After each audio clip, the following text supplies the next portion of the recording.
এমন করতেছো কেন? কি হয়েছে? তুমি জানো না তুমি কি করছো? ওটার জন্য তো আমি বারবার সরি বলছি। সরি? তোমার সরি কি পারবে সবকিছু সমাধান করে দিতে? সমাধান করতে পারবে কিনা জানি, তোমার এই ইগনোরেন্স আমি নিতে পারতেছি না। আর সবাই কেমন আলাদা আলাদা হয়ে আছে। প্লিজ সবকিছু আগের মতো চাই, ভুলে যাও। আমরা আগের মতো থাকতে চাই। প্রীতম, আগের মতো থাকা আমার পক্ষে সম্ভব না। তোমার সাথে আমি আবার মিশবো, আমার সস্তা ইমোশনস গুলো তোমার জন্য গ্রো করবে, যেটা তোমার ভালো লাগবে না। তো এর থেকে ভালো আমি আমার সস্তা ইমোশনস গুলো নিজের মধ্যে রাখি। আসতে দাও, এবার আমি কিছু মনে করবো না, কারণ তোমার জন্য যে ফিলিংস আমার কাজ করতেছে সেটা আগে কারোর জন্য করে নাই। কেমন যেন তোমার মধ্যে হারাই গেছি। তোমাকে ছাড়া আমি আর কিছু ভাবতে পারতেছি না। তোমার এই কথাগুলো না আমার বিশ্বাস করতে একদম ইচ্ছা করছে না। আমার মনে তোমার জন্য ফিলিংস আছে।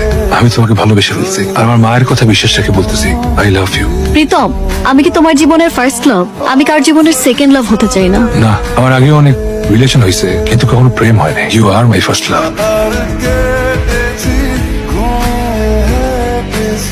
হ্যাঁ বলো। কি করো? আশায় ঢুকলাম মাত্র, ফ্রেশ হবো। আচ্ছা ঠিক আছে। দেখতো কত ভালো প্রেম পুরো শিখছে। স্যারগুলো পড়াই দিছে, তুমি পাও না ক্লাস। আমার থেকে নোটটা নিয়ে নিও।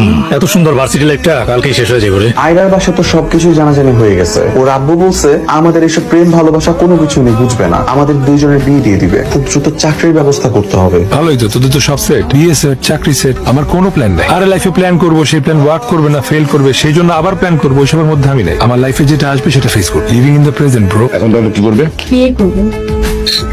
সবসময় কি দুষ্টমি করি না? আবার তো বলে কোনো দুষ্টমি না। মা দুষ্টমি না, আমি সত্যি প্রীতমকে অনেক পছন্দ করি। পরীক্ষার পর আমার মনে হচ্ছে যে আসলে ওকে ছাড়া থাকা আমার পক্ষে সম্ভব। তাই কোনো কিছু না লুকিয়ে তোমাদের সব সত্যি বলে দিই। আমার তো হেভি গুলো লাগছে। পাপা তোমাকে বাসায় আসতে বলছে। কেন?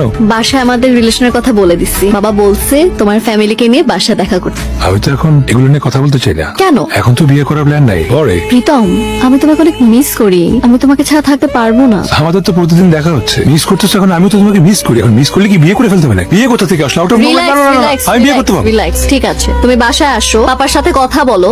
ঠিক আছে, আসবো পরে কোনো এক সময়। কোনো এক সময় না, কালকে আসো। বিয়ে না হয় পরেই করলাম, কিন্তু তোমার আর আমার রিলেশনশিপটা যে সিরিয়াস, এতটুকু বুঝাতে তো হবে পাপাকে। এটা বোঝানোর জন্য হলেও আসো প্লিজ। ফাইন, ঠিক আছে, আসবো।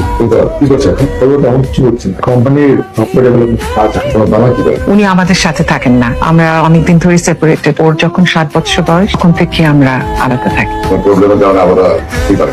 এর সাথে তো কে সাথে বসে আসবে? তো আপনি কি মেয়ে বিয়ে দিবেন না আমার কাছে? তুমি দাঁড়িয়ে গেলে কেন? আমি তো তেমন কিছু বলি। একজন মহিলা তার ছেলেকে 7 বছর বয়স থেকে পেলে বসে বড় করছে, কোনোদিন আবার অভাব বুঝতে দেয় না। সেই ছেলের বিয়ের কথা বলতে সে এখন তাকে কথা শুনতে হচ্ছে। ছেলের বিয়ের সময় বাবা না থাকলে লোক কি বলবে, সমাজ কি বলবে? আর যে মানুষটার কাছে আমরা কখনো গুরুত্বপূর্ণই ছিলাম না, এখন আমার বিয়েতে তাকে আসতে হবে। করলাম না তাহলে বিয়ে? তুমি তো সিরিয়াস হয়ে যাচ্ছে। আমি তো তেমন কিছু বলিনি। সিরিয়াস তো আপনি বানাই ফেলছে। তারা আলাদা থাকে বলার পরেও বিয়েতে থাকা নিয়ে আবার একটা কথা চলছে। আপনি আমার মাকে ট্রেলে অপমান করতেছে। আমরা দুজনকে ভালোবাসি। আমাদের ভালো থাকা, আমাদের খারাপ থাকা সম্পূর্ণ আমাদের উপর ডিপেন্ড করে। আপনার সমাজ এসে আমাদের মধ্যে প্রবলেম হলে সেটা ফিক্স করতে পারবে না। মা চলো চলো।